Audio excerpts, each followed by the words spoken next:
Today I present my rhetoric speech on President George W. Bush's address to joint session of Congress following the 9/11 attacks. September 11th, 2001, thousands of lives lost. Our nation under peril.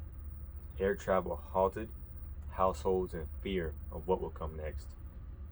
Our Commander-in-Chief addressed not only the United States of America, but the entire world.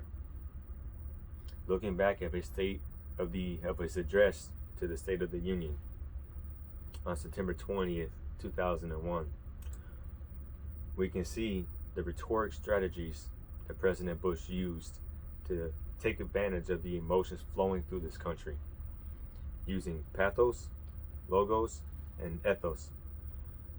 He turned fear into hope. He gave answers to the unknown, and he united the front of good versus evil. This address was flawless in almost every aspect. His purpose was to give back to us what the terrorists tried to pry away, and that is our hope.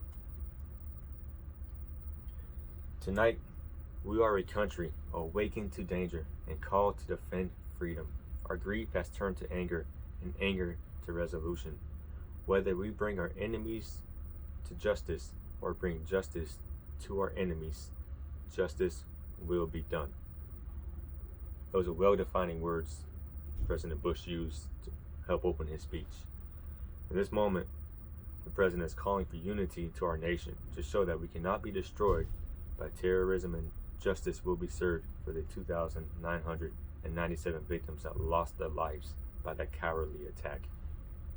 Using logos, the president states, these terrorists kill not merely to end lives, but to disrupt and end a way of life. With every atrocity, they hope that America grows fearful, retreating from the world and forsaking our friends. They stand against us because we stand in their way. With this, the president is giving us an answer as to why this attack happened. They wanted to destroy our freedom and isolate us from the rest of the world. This address was also to recognize the support that we received from our foreign friends. Using ethos, the president states, and on behalf of the American people, I thank the world for its outpouring of support. America will never forget the sounds of our national anthem playing at Buckingham Palace, on the streets of Paris, and at Berlin's Brandenburg's Gate. He is declaring our nation's credibility, that the world stands by us, and that we are not alone in this fight. That not only has our country joined hands, but that other nations have joined our hands, to recognize the threat of jihad extremists.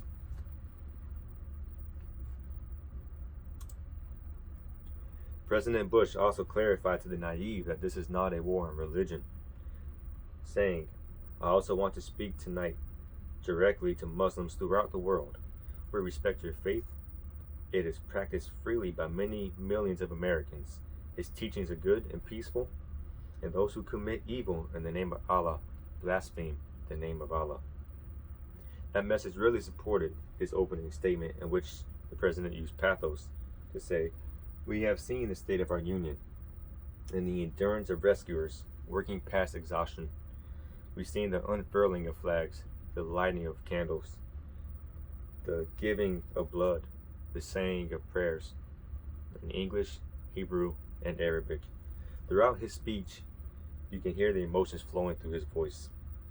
I think these two quotes are especially important to show the people of Christian faith that we are friends with the Muslim people, and that there is no relation between the radical terrorists and the Muslim community as a whole.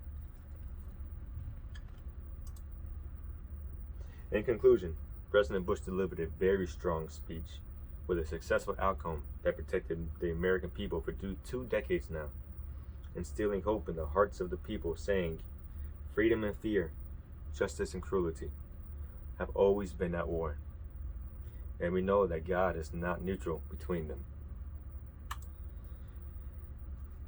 His purpose for this speech has been met with the Homeland Security Act of 2002,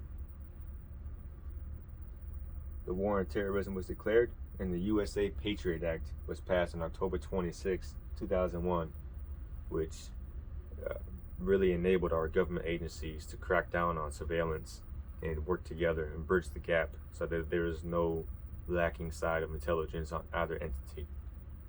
President Bush's approval ratings also rise to 90% during that time.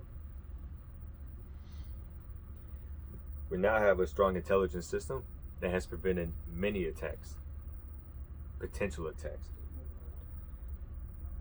And we have conducted many military operations that targeted high-level leaders in the different terrorist organization cells. Thank you.